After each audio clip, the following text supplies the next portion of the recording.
Hello everyone. I'm Anne Mossick from the Sydney Opera House. Welcome to our session this afternoon with Tim Harford on why we need to make more mistakes. Tim is a senior columnist with the Financial Times. He's the author of the very popular series in the newspaper, but also the book, The Undercover Economist. His other books include The Logic of Life, Dear Undercover Economist, and Adapt, a wonderful book, Why Success Always Starts with Failure, which is the material from which his talk today will come. Tim is a really interesting speaker for us to have here. He's somebody who comes to terms with big data on our behalf, so unravels a lot of very complex information to draw out a whole set of very interesting ideas and join the dots in a way that I think in this is very important.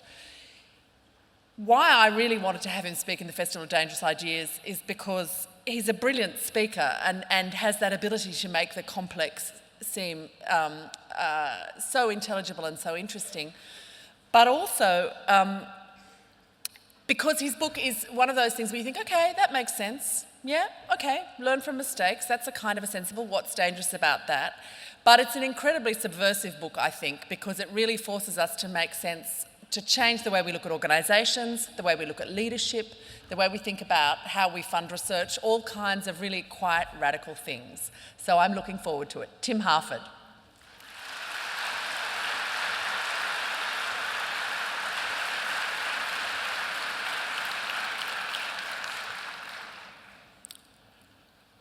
I was going to begin with a sporting analogy, and somebody's told me there aren't any sports fans in the building. So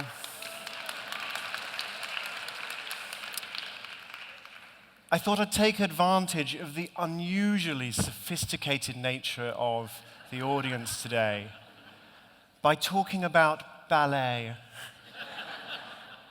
Actually, it's no ordinary ballet. The ballet I want to talk about was conceived by an intelligent, provocative, modernist, avant-garde choreographer by the name of Twyla Tharp. And she'd worked with everybody. She worked with David Byrne, she worked with Philip Glass, Milos Forman, the director of Amadeus, she worked with Mikhail Baryshnikov. And at the peak of her career in her early 60s, when she'd won almost every award going, she decided she wanted to make a ballet that was also a contemporary dance, that was also a rock concert, that was also a musical, that was also based on the songs of Billy Joel, Piano Man and Uptown Girl, that kind of thing. And she got permission from Billy Joel. Billy Joel was very hands-off. He said, look, if you get in Twyla's way, you die.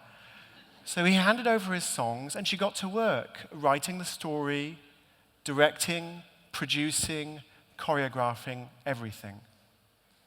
And the show was called Moving Out. It was a real experiment. It was quite brave. And it premiered on the 19th of July, 2002, at the Schubert Theatre in Chicago. And it really, really stank. The reviews came out. One of them called it pile driving, almost unbelievably naive. Another said it was crazily uneven. Another said some of the scenes are as silly as anything you will see in Reefer Madness. One reviewer said there's one scene that leaves half the audience turning to the other half and going, what just happened? Who just died? Huh? Now, normally, when a show premieres in Chicago, it's bound for Broadway. It's going to go to New York. But the idea is to show it in Chicago or Boston or Philadelphia, work out a few of the kinks, iron out the little glitches. And there's a sort of gentleman's agreement that what happens in Chicago stays in Chicago. The Chicago reviews are published locally. They don't go to New York. When the play or the musical arrives on Broadway, that is when the New York press will deal with it, and that is the way that things are done. But in this case, the show was so bad, the reviews were so delicious, and Billy Joel, who's a New York boy, was so famous that they just couldn't resist And one of the most critical reviews from the Chicago Tribune was reprinted in the New York newspaper, Newsday. And now every critic in New York knew that this giant turkey was about to fly its way down to Broadway, and they were really looking forward to carving a few slices off. And this entire mess landed in Twyla Tharp's lap. She'd created the project, she directed the project, choreographed the project. It was all her fault. We'll come back to Twyla Tharp later. I want to persuade you today that you, that I, everybody should make more mistakes, should try deliberately to put ourselves in the position that Twyla Tharp found herself in. Career-threatening mistakes, humiliating mistakes, the kind of mistakes that make you just want to curl up into a little ball and chew on your knuckles. That we need to do this to ourselves. Actually, this is the only way to be human, and this is the only way to solve the problems that we face. And let me begin my argument by talking about a toaster. Let's have the toaster. Isn't it beautiful? This toaster cost £3.94 at a British retail store. That's about $6.10. In other words, you can have this toaster for an hour's badly paid work. And it will work perfectly well, it looks nice, and it will make you toast. But a London-based design student called Thomas Thwaites decided he wanted to do something very different with this toaster. For reasons best known to himself, he decided he wanted to make a toaster from scratch. So imagine a design student clad only in his underpants with a screwdriver. I know it's hard to imagine, although once you've started imagining, you may find it hard to stop. He wanted to do this as a design project. So the first thing he did was to buy this toaster and to take it apart to see how it worked. And he got a bit of a surprise. It turns out if you take a toaster apart, you will discover that even this simple bottom-of-the-range toaster is more complicated than you might think. It has over 400 components and subcomponents, all sorts of different materials involved. So there's copper, there's nickel, there's steel, there's plastic. Plastic's very important. It creates the beautiful, sleek toaster casing. It also prevents you getting electrocuted. And Thomas decided he was undaunted by this. He said, well, I'd better just go and get the raw materials. And I'll start with iron. And I know Australia is a great commodity exporter, but in Britain, we're really a post-industrial society. We only make costume dramas and bad banking products. And so there aren't any iron mines in the country. But Thomas found a museum of iron mining in an old, disused iron mine. And he called them up and he said, yeah, I'm a design student. Yeah, I'm trying to make a toaster. Yeah, can I come down? And they said, yeah, sure, fine. So he took the train down to Wales to this iron mining museum. And they immediately discovered there'd been a misunderstanding, that on the phone, they thought it said, I'm a design student, I'm trying to make a poster. Which, when you think about it, makes a lot more sense. It was all smoothed out, and they said, okay, fine, you want to make a toaster? That's fine. You want some iron ore? No problem. We'll give you a suitcase full of iron ore. And he took the suitcase full of iron ore, and he took it back to London to begin the very simple process of turning the iron ore into iron. Now, this is not necessarily an easy thing to do. So this is a dustbin, and it's full of barbecue coals and iron ore. And you might be wondering what the thing is that's poked in the back. Now, back in the day, what we would have done is we'd have these huge leather bellows, and you'd pump air over the coals to increase the flow of oxygen to get them to burn more intensely. Now, we don't need to bother with any of that. This is the 21st century. So Thomas just rammed a leaf blower into his dustbin, switched it on, the air's flowing, and don't try this at home, by the way. Partly because it's dangerous, also because it doesn't work. It doesn't work at all. But Thomas was completely undaunted. He did his research, and he discovered a recently patented method of smelting iron in a microwave. I'm not going to give you the details. I want to encourage you. I just want to say, look, it's the second microwave. We don't need to talk about what happened to the first one, okay? Now, at this point, you might be thinking, hang on, what happened to the dream, Thomas? The dream of the design student in his underpants with a screwdriver. He's already used a leaf blower and a microwave, and these are more expensive, more modern, and more complicated technologies than the toaster he's trying to make. And I confronted him about this, and he said, well, look, Tim, I realized it was basically just me by myself, naked in a forest somewhere. I could spend my whole life trying to make a toaster, and I wouldn't get anywhere, nowhere at all. So I had to make these shortcuts. So he got nickel by buying 99.9% nickel commemorative Canadian dollars on eBay. How difficult is that? The mica he did dig out of the ground. The oil, you know, plastic comes from oil, right? Where does oil come from?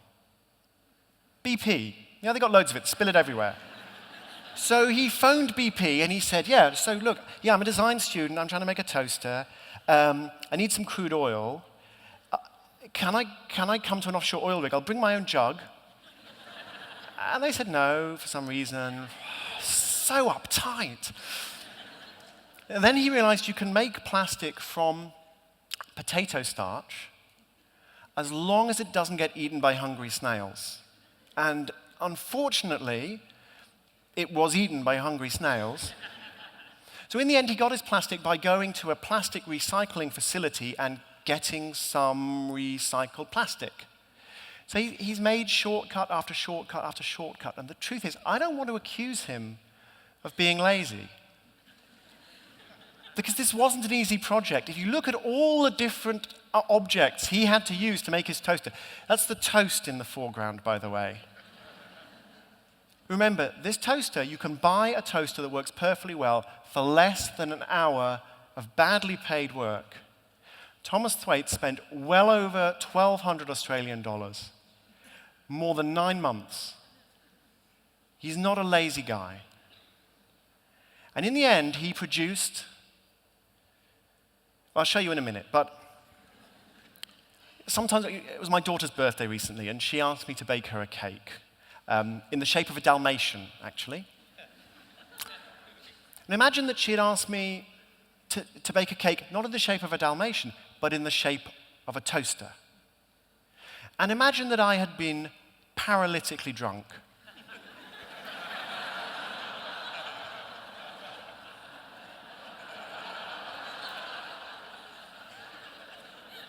And the question you're probably asking yourselves is, does it make toast?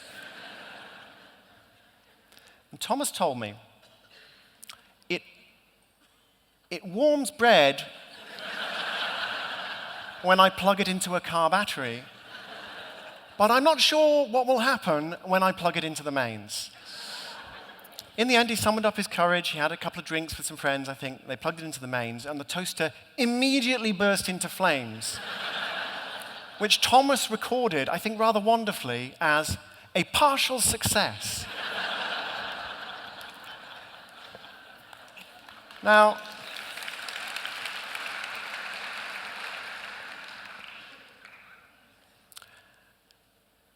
I'm arguing we should make mistakes.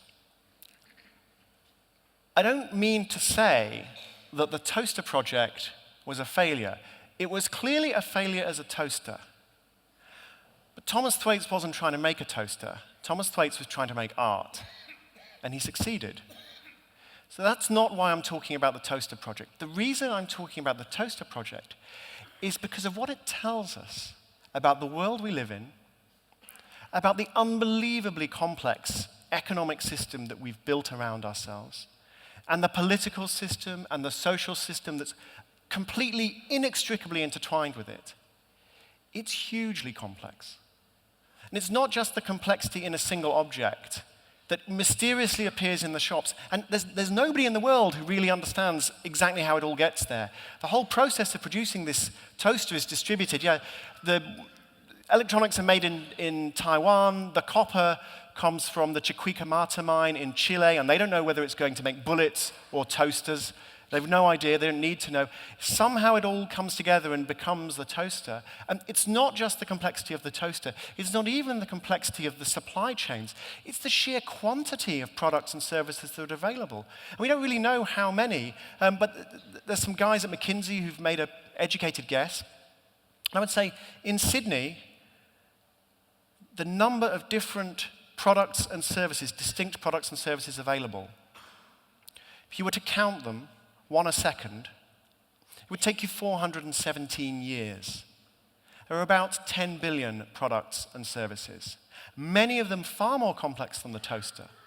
Millions more being developed and brought to market every month. This is a system that we don't understand.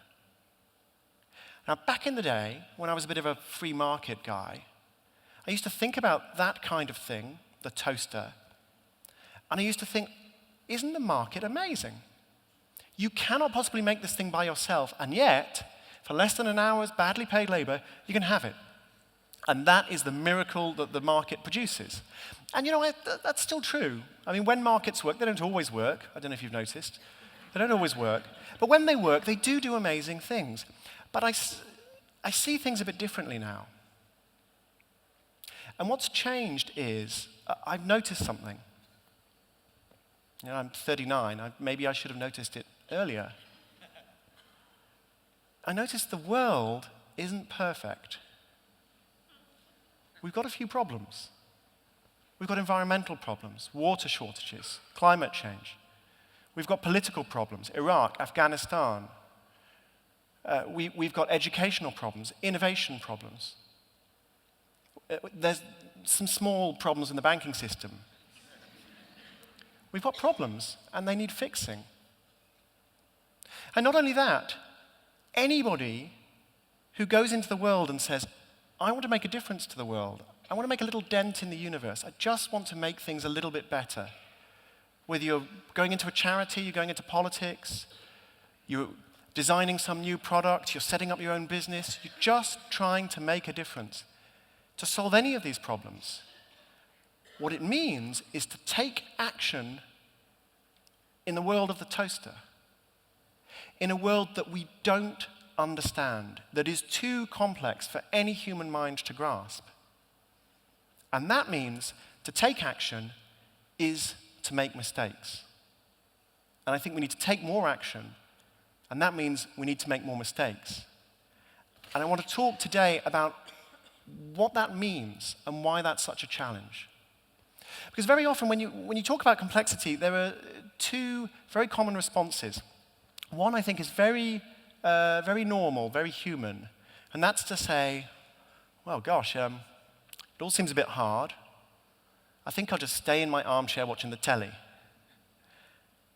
And that's a shame, because I think we're giving up something very important when you give up our agency in the face of this complexity. But it's completely understandable.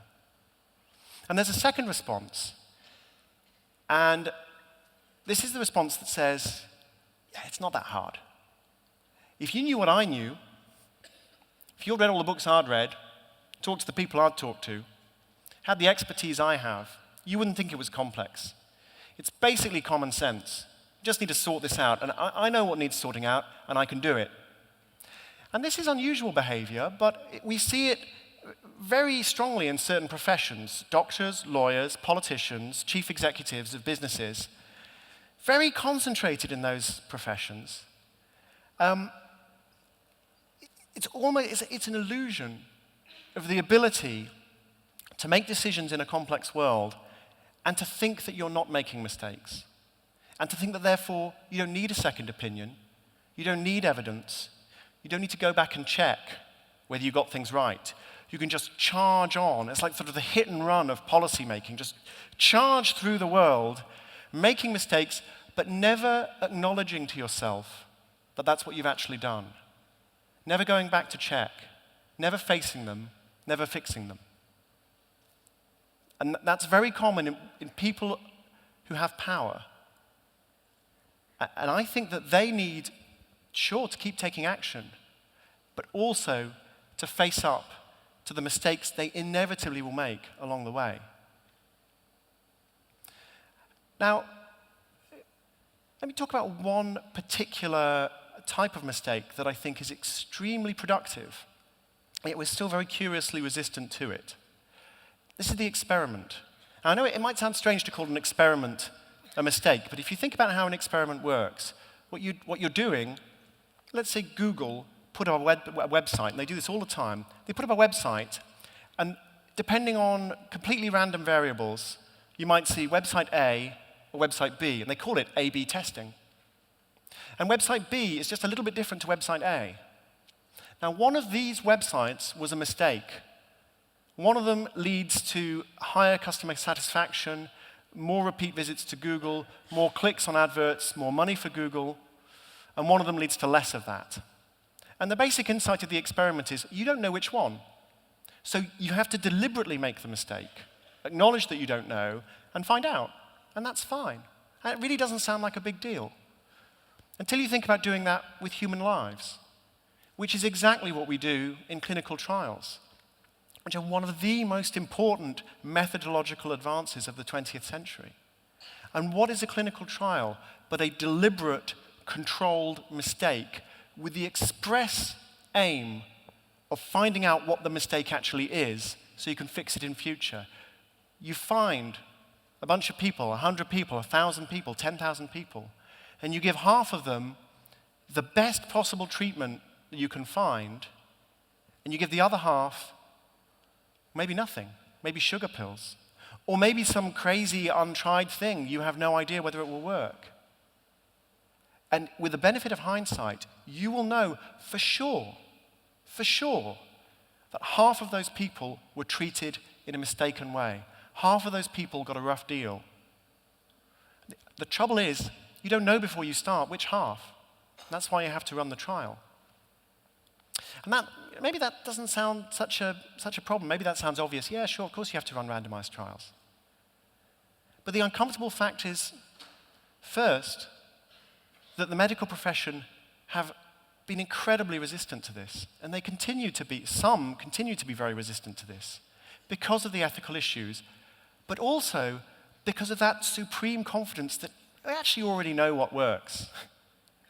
Why would you make this deliberate mistake when we know what works already? And the second problem is, we could be using the same techniques far more widely. We could be using randomized trials in schools to understand how best to help different kinds of children learn to read, learn to do maths. We could be using them to understand how to police the metro. We just finished a randomized trial in London of where the police should stand in the London Underground and how often they should move on. And it's improved the effectiveness of policing. But of course, to do this kind of thing, you have to commit these deliberate mistakes, and there is tremendous resistance to doing that.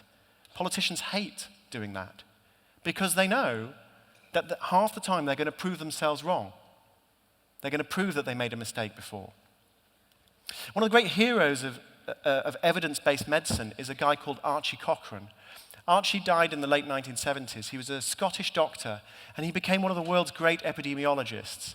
He completely revolutionized how the British National Health Service thought about evidence-based medicine and campaigned worldwide for doctors to take randomized trials more seriously, to take their own knowledge less seriously, to give themselves a bit less respect, and to acknowledge that actually by making these mistakes, these deliberate controlled mistakes, they could learn something. And after he died, the Cochrane collaboration was set up in his memory, and this is a global network of doctors and epidemiologists putting together the very best evidence from all of these randomized trials, all of these people who were given the wrong treatments deliberately so we could find out what worked and learn. Anybody can download it from the Cochrane collaboration. A great man. He once grumbled, I think lightheartedly, that he was going to die without a knighthood, and he did die without a knighthood, despite the fact I think he's one of the greatest Brits who ever lived. And there was a reason he died without knighthood. It's because he annoyed people a lot. He annoyed people a lot because he understood that is what it takes to force people to acknowledge that they might be making a mistake right now and they're in a process of complete denial, a state of total denial. An example. Archie became interested in the idea that after a heart attack, maybe instead of being taken care of in a specialized cardiac wing of a hospital, which is what was happening, maybe people should just go home. They could put their feet up, they'd be free from risk of infection. Of course, they wouldn't get any specialist care. Still, maybe it was worth thinking about. All his colleagues who were cardiac surgeons thought it wasn't worth thinking about. It was unthinkable. It was unethical. You could not possibly deliberately make this mistake, deliberately send people home to die to satisfy your intellectual curiosity. And they shut his trial down. And then he managed to get it set up in another city. And he ran the trial. And after a short while, he gathered together all the power brokers, all the cardiac surgeons in a room. And he said, well, gentlemen, I've got the preliminary data here. Handed out the paper with the tables. And it's really too early to be sure. But I thought you ought to know, these patients are safer in hospital. You were right. There was a huge outcry. Doctors pounding the tables, pointing their fingers. We always said you were unethical. We always said you were dangerous. We said you would kill people, and you are killing people, and you have to shut the trial down at once. And Archie let them talk. And then he said, that's very interesting, because when I gave you the results, I swapped the two columns in the table. Your hospitals are killing people and they're safer at home. Do you want to shut the trial down now, or shall we keep going and be sure? Tumbleweed blew through the room. But Archie understood that sometimes that's what it takes. So that's one way of making mistakes, deliberate, controlled mistakes that we still don't use enough, and there's still tremendous institutional resistance to it. So that it took a hero like Archie Cochrane to make it catch on. But there are many other kinds of mistakes that I think can be very productive. It's not just about this highly formalized system of experimentation, although that is amazing. It is very powerful. It can often be a far more informal process of just throwing out some different ideas, trying something new. Why don't we launch this product? Why doesn't our charity try to raise funds in this way? Maybe this policy would reduce recidivism, or maybe this policy would increase how much children learn in maths classes. Just these crazy ideas, these dangerous ideas, these ideas that look like they're probably mistakes. And one of the reasons they look like they're probably mistakes is because everybody else in the room is saying, well, no, that's not the way we do things. We know our strategy, we know our policy, we know the research, you're suggesting something different, and that's probably a mistake. And it's very hard to be the person who speaks up and says, well, let's try. Because the truth is, you know what, it probably is a mistake. It probably is the wrong thing to do. Most new ideas are bad ideas. But isn't it worth finding out? But that can be really hard. I want to talk to you about the research of a psychologist called Solomon Asch. But before I talk about the research, I want to show you something rather wonderful. I recently discovered that Solomon Asch, 50 years ago, collaborated with Candid Camera. And I'm going to show you a short video. I apologize, it's 50 years old. The quality isn't very good, but it's only a couple of minutes, and I think you'll find it worthwhile.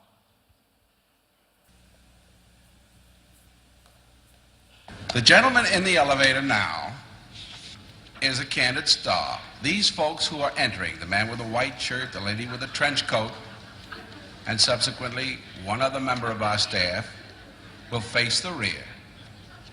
And you'll see how this man in the trench coat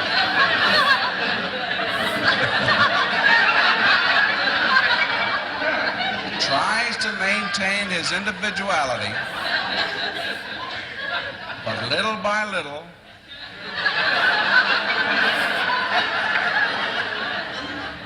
he looks at his watch, but he's really making an excuse for turning just a little bit more to the wall.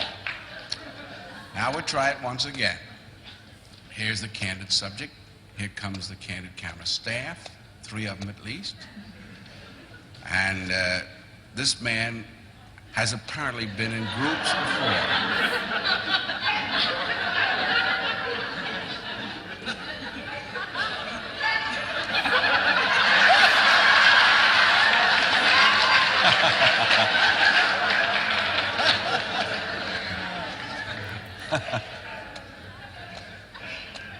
You're going to see a fellow who fights a little bit to withstand the group pressure now.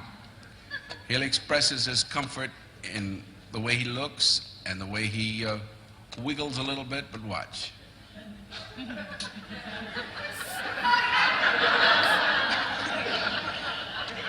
He's right in a groove now.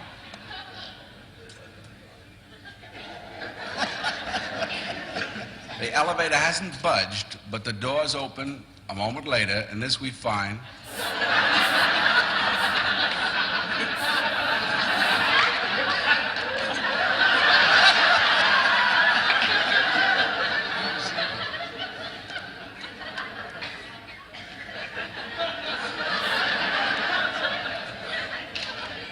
He's very unhappy. You'll see him.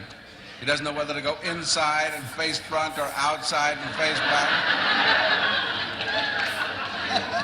But he's one of the group now. Here's a fella with his hat on in the elevator. First he makes a full turn to the rear and Charlie closes the door. A moment later, we'll open the door. Everybody's changed positions.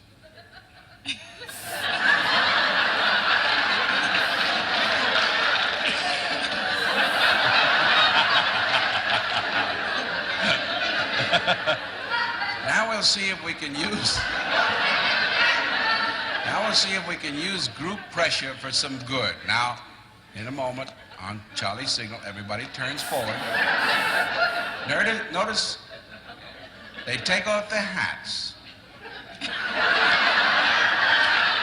And now, do you think we could reverse the procedure? Watch.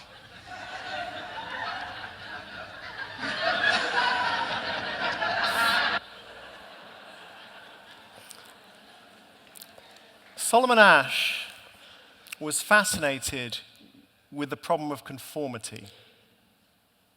His most famous experiment was conducted in the 1950s with a bunch of Stanford University undergraduates. They were all men. And he did this over and over and over again with slightly different conditions. But the basic idea was there were 10 guys seated around a table. Solomon Asch would show them 2 cards. One card had 3 lines on, 3 different lengths, labeled A, B, C. The other card had a single line on. It was called the reference line. And the question was, which of the 3 lines, A, B, and C, is the same length as the reference line? And then he would go around and turn to the first person. And the answer would be B. It's pretty obvious that the answer was B. It's not that hard. Go to the first person. A. A. A. A. A. A. A. Now, you saw the guy with the cigarette, the guy who just kept moving around, who kept fidgeting, who was just... You saw the stress of the first guy. He's looking at his watch. The person at the end of the line is starting to display this kind of behavior. They start to sweat. They mutter under their breath. They make jokes about how their eyes might be deceiving them. They fidget. They look extremely stressed.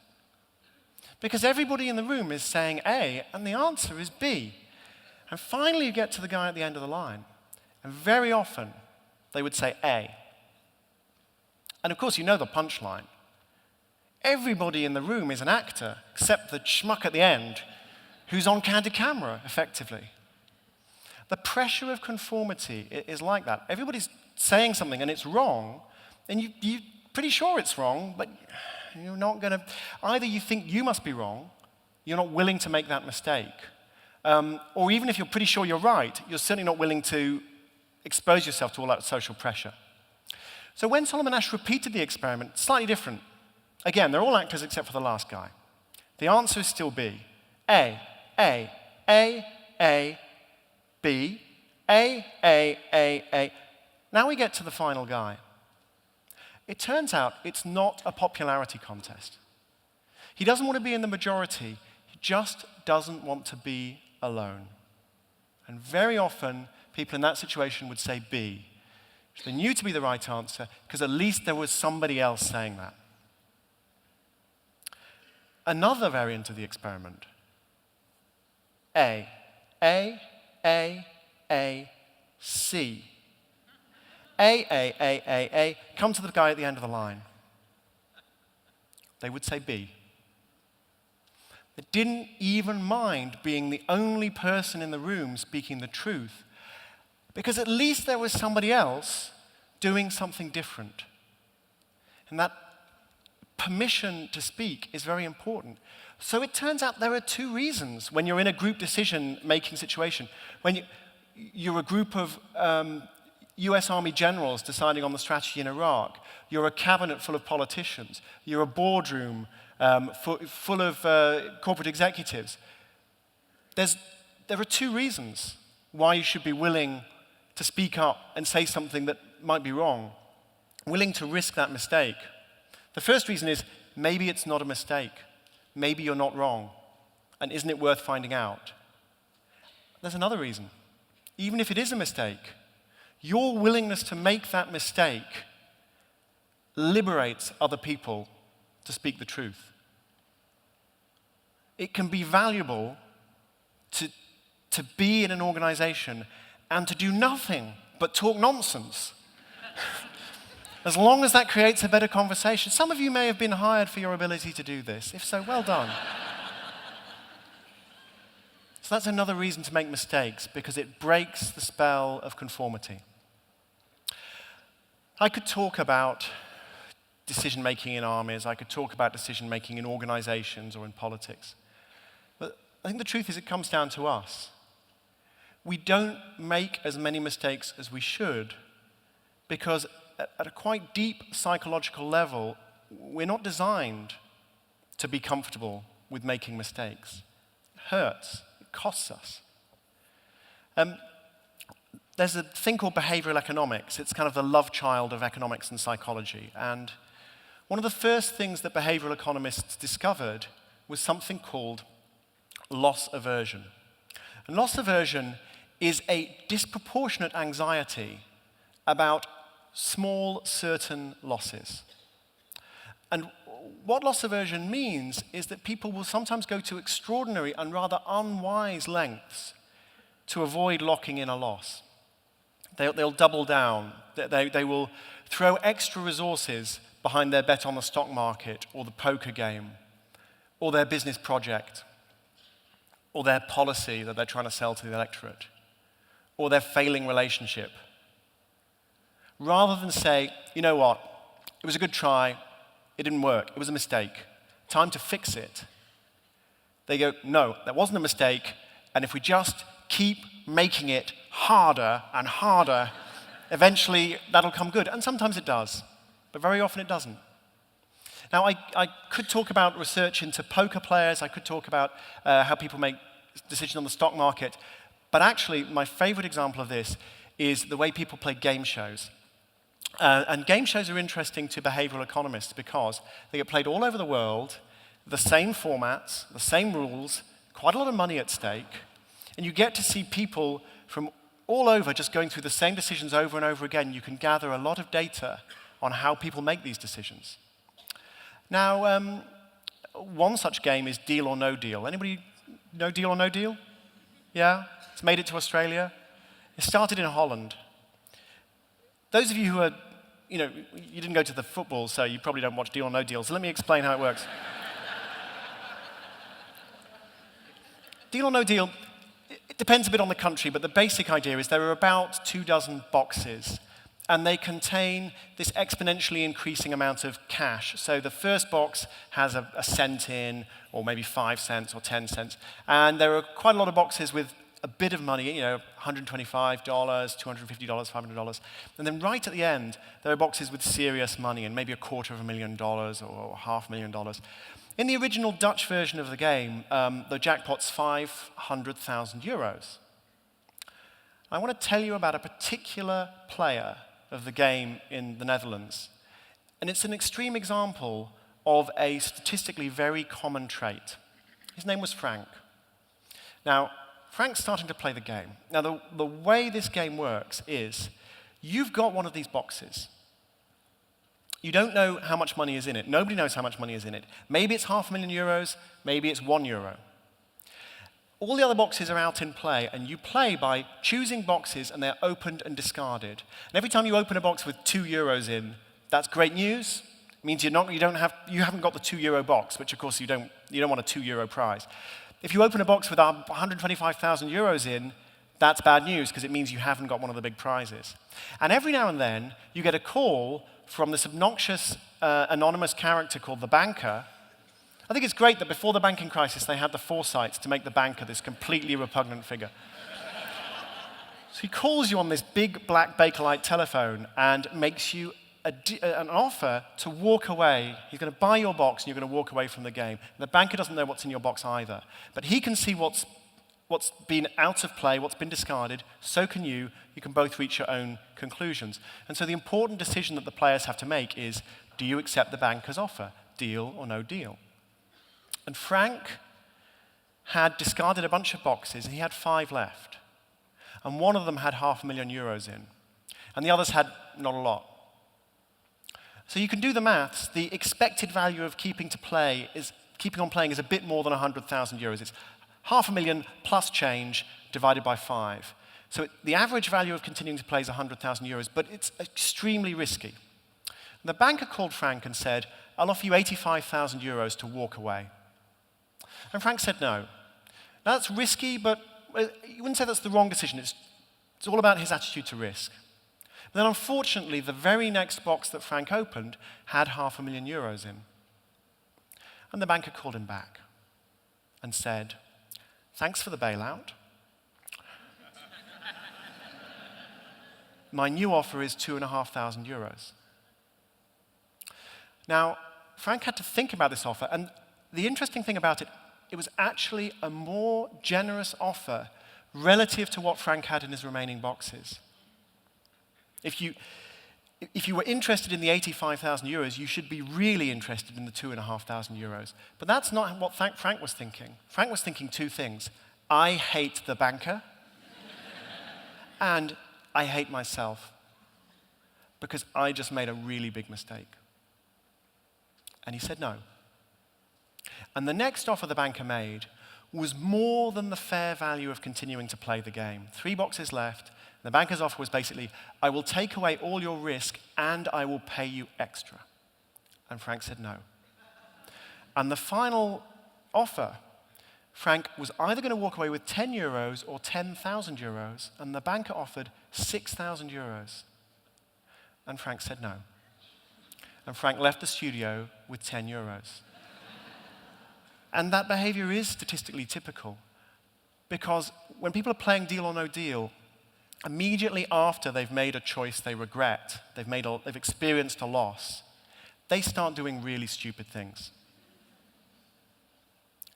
And I just want to ask you whether you think that's true only of deal or no deal players. Or whether we all have to look at ourselves and look at our mistakes, and instead of just going crazy about them, to say, yeah, that was an interesting mistake. I learned something. I'm going to fix it. I'm going to get on with the rest of my life. I promised you I'd talk about Twyla Tharp. She gets up at 5:30 every morning, and she goes to the studio. She's 72 now. So she now goes with a younger dancer. She used to just go by herself. And for 3 hours, they improvise, trying to find new dance moves, new movements, new sequences of movement, new combinations that nobody has ever done before, something completely new, something creative, something exciting, that flash of inspiration. And Twyla says, if in 3 hours, they videotape everything, if in 3 hours you can get 30 seconds of usable material, that's a good day. Think about the failure to success ratio of that. It's 1 to 360 on a good day. Because Twyla says, failures are great. Private failures are great. The mistakes you make by yourself in your own room when nobody is watching, they're the best kind of failures of all, because you learn something and you get on with it. But of course, as Twyla was to discover, when you are trying to do something really new, really creative, really big, sometimes you don't get to have your failure in private. Sometimes it becomes public. I think Twyla had already got 2 big things right. One is she had tried to do something new. She was 62 at the time. She was at the peak of her career. She could just have cruised into retirement, just repeating herself. But she wanted to try and create something new, even though it was a disaster. And the second thing she got right is she opened in Chicago. She knew it might not work. She wanted to give herself a bit of time to fix it. Now, the truth is, it was so bad and there was so little time, it probably wasn't going to work. But at least she'd given herself a chance. At least she'd acknowledged, maybe this won't be perfect. But all that said, it would have been easy for her, given where she was in her career, to just say, you know what, forget the critics in Chicago. They don't know anything. I'm Twyla Tharp. I know what I'm doing. I'm not going to change a thing.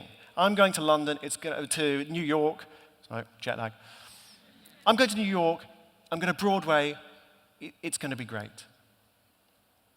But instead, she got some advice. She sat down on the Saturday morning after that first opening with all the newspaper reviews, a couple of glasses of orange juice and some coffee, and her friend, Jennifer Tipton, who was a lighting designer, who'd been with her for decades, advising her, provoking her. And Jennifer looked at all the reviews, and she looked Twyla in the eyes, and she said, "You know they're right."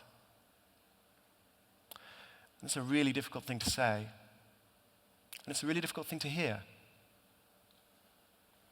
So then Twyla asked her manager, who was also her son, to take all the reviews, and she said, take all the poison out of them, which is interesting because I've read the reviews.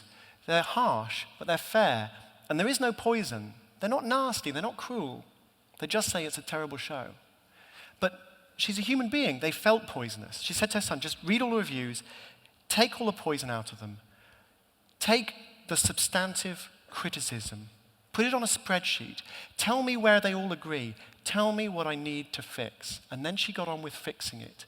In really the most incredibly difficult circumstances. Her investors were asking where their $8 million was, that her cast had lost faith in her. It was amazing she was still in charge of this thing, but she just got to work. She made radical changes. She changed the story. She changed the orders of the dance. She changed the staging. She moved the band off stage. They were causing a distraction. The band didn't like that. She was sacking dancers. She was dealing with all these bruised egos, all these careers she was ruining. But she got it done. And then she took her play and she went to Broadway. And every critic on Broadway was waiting for this colossal turkey to flap into town so they could roast it. And it opened. And the reviews came out, and the New York Times said, this is a shimmering portrait of an American generation. Another reviewer said, it's a blast. Another one said, it's in a different league. Another one was just trying to explain the amazing achievement of getting these superb ballet dancers and these superb musicians to work together and the scale of Twyla Tharp's achievement. And it ran for years, and it won a Tony Award for Billy Joel, and it won a Tony Award for Twyla Tharp. And my favorite review was by a reviewer called Michael Phillips, who'd written one of the harshest reviews in Chicago, the one that had been syndicated, that had been published in New York. And he had been brought down by the New York press to write a special guest review of the revised piece.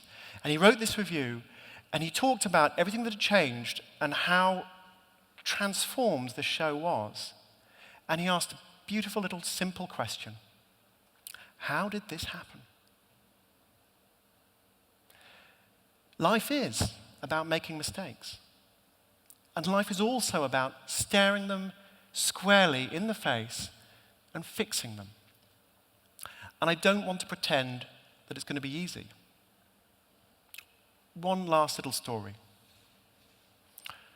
Two Japanese mathematicians after the war, young guys, worked together on something called the Taniyama-Shimura conjecture. They were called Yutaka Taniyama and Goro Shimura. And it was this amazing piece of hyperbolic geometry. And all the mathematicians who saw it admired it. Huge edifices of mathematics were built on this thing. It was discovered that if you could prove it, you'd also prove Fermat's last theorem. It's kind of like a footnote. So it was an amazing thing.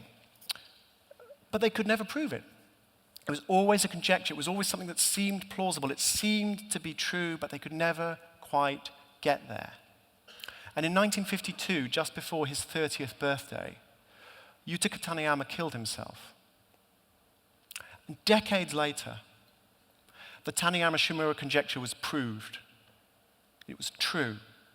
And Fermat's last theorem was proved. That's the footnote. And of course, there's this huge excitement because Fermat's last theorem had been proved. And somebody tracked down Goro Shimura, who was by then an old man. And they asked him about his friend with whom he'd done this amazing thing. They said, what was he like? What was Yutaka Taniyama like? And Shimura said, he was not a very careful person as a mathematician. He made a lot of mistakes. But he made mistakes in a good direction. I tried to copy him. But I realized it's very difficult to make good mistakes. Thank you very much.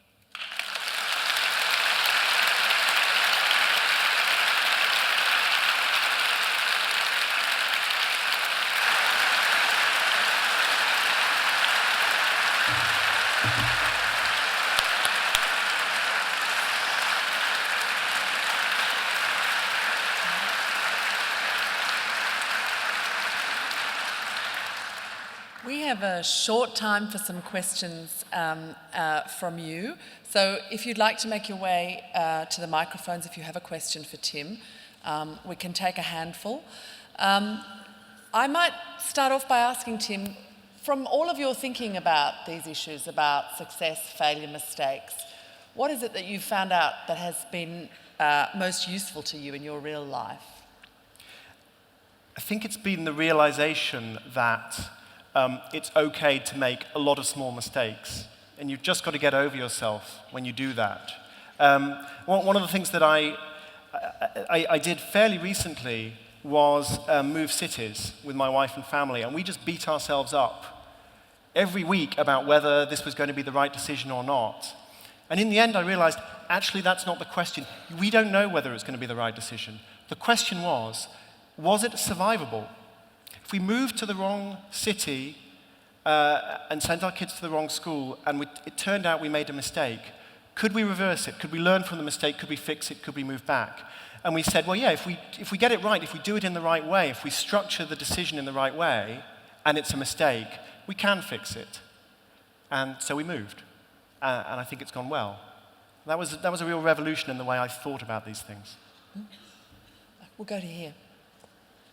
That was a great talk, thanks very much. I guess my question is, some failures are so public and so damaging to people that they can't take the kind of risks that are necessary. So what kind of policies could a nation or a society put in place to reduce the cost of public failure rather than private failure? I think it's a wonderful question. So 3 quick thoughts. One is, politicians themselves, I think, should try to communicate better about uncertainty and to say, look, we've got some ideas about fixing the education system. We've got reasons to believe that they're good ideas, but nothing's ever certain. We're going to get people to participate in pilots, everything's going to be transparent, everyone's going to know what's going on, and we're going to find out. And the ideas that work, we'll roll out, and the ideas that don't work, we're going to stop. And don't come blaming us for a U-turn, because that was always the plan. So it's partly about communication.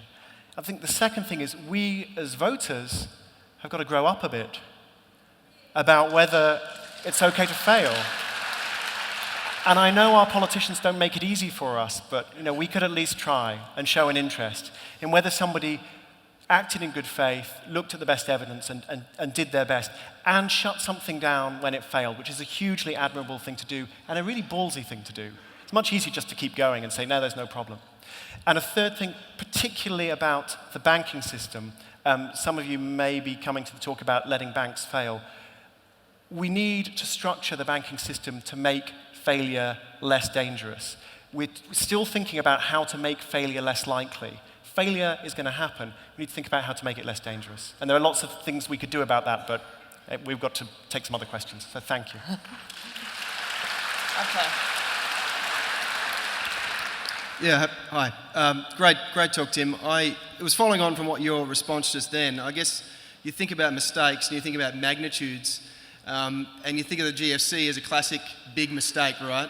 And if you think about innovation and risk-taking, I think that's what you're sort of suggesting we should sort of do. You could see that as that could be thought of just as like someone trying to work out the best solar panel. There's some Goldman Sachs innovative guys trying to work out the best financial innovation tool. Problem is, it pretty much risks the world in terms of the financial system. So I guess, is it more about the magnitude of the mistakes as well? Or that's inevitable? Is this part of this complex system we're trying to understand? So we need to think really hard about the distribution of risk and reward. And there are some kinds of mistakes, or some kinds of experiments rather, where the mistakes are really cheap and the potential gains are huge. So if you're working on a new medical treatment, you can fail again and again and again and again in the laboratory. It's going to cost a few $100,000, a few million, whatever. And then if you finally come up with the cure, that's worth a tremendous amount. And there are examples anywhere from the Spitfire, which is the plane that defeated Adolf Hitler, to the development of the internet. In those contexts, you need to be extremely relaxed about very, very high failure rates. That's fine. And then there are other technologies. Nuclear power is one. Finance is another. I talk about the parallels between the two quite a lot in my book, where you need to have a very low tolerance for mistakes. And actually, you need to devote a lot more attention to making the mistakes happen early, almost in controlled conditions, before they do any damage. So you're absolutely right. It really depends on the context. But mistakes will happen. It's all about the right way to foster the right kind of mistakes and the right way to fix them at the right stage. Down here. I think my question is related to the previous turn. You may have just answered it, but all the examples you've given have when there's been a pilot project phase. But what do you do where there's a binomial choice, which requires like a lot of commitment of resources and time, and you do make a mistake? How do you then justify that to the people who then are adversely affected of saying that you made a mistake as that just escaping accountability? And what do you do in those big situations where you only have a binomial choice and no pilot phase? So yeah, it's all systems go or it's nothing, and there's no room to learn. What I would say is very few decisions in life are really like that. You can usually look at these choices and structure them in a way that you can find out more. You've got benchmarks, you've got tests, you've got previous evidence, and there are also points where you just have to pull the plug, even if a tremendous amount of money and resource has been spent. So the more the problem is like that, the more difficult this experimental trial and error approach becomes. But I think we still need to think of it in that way. And an example is the example I just talked about, moving to a different city. You either move or you don't move, but you can still think about what do we need to learn? Can we make that choice in a way that's partially reversible? And at what point are we going to decide whether to keep going or whether to move back? Last question, up the back. I agree with a lot of things you said, and especially the fact that if you're not comfortable making mistakes, it really does stop us from having honest conversations. Have you found in your research a model or a time period or a cultural group which is a lot more comfortable in making mistakes and What are the lessons? How do we replicate that? So there are obvious examples. Silicon Valley is the very fashionable one, and I'm fascinated by the distinction between the West Coast of America, where they all say, yeah, fail faster, double your failure rate, and the East Coast, where they just talk about too big to fail. And I think about which of these two economists has contributed more to the world recently. But I would say, I think we need to be careful about this sort of cultural generalization. People often say, for instance, the Japanese, for instance, are very failure averse. That is sometimes true. It's also partly about how you define failure, what counts as a failure in other people's eyes. And that can be redefined. There's very interesting research by Carol Dweck, who's an educational psychologist, into the willingness to make mistakes of children.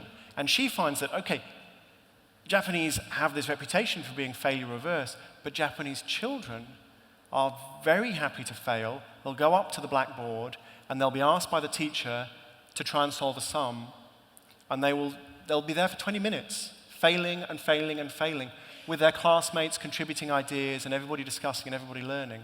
So I would be careful about being too deterministic about this and just saying, well, these guys can fail and these people can't, and what can you do about that? It's always a little bit more complex than you think, just like the toaster.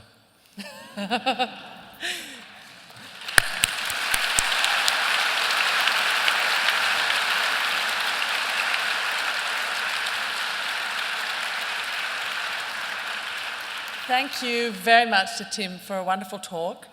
Thank you to you for coming along. Stay tuned. We'll be abolishing private schools very soon in this same venue, and I look forward to seeing you there or elsewhere over the weekend. Thanks very much.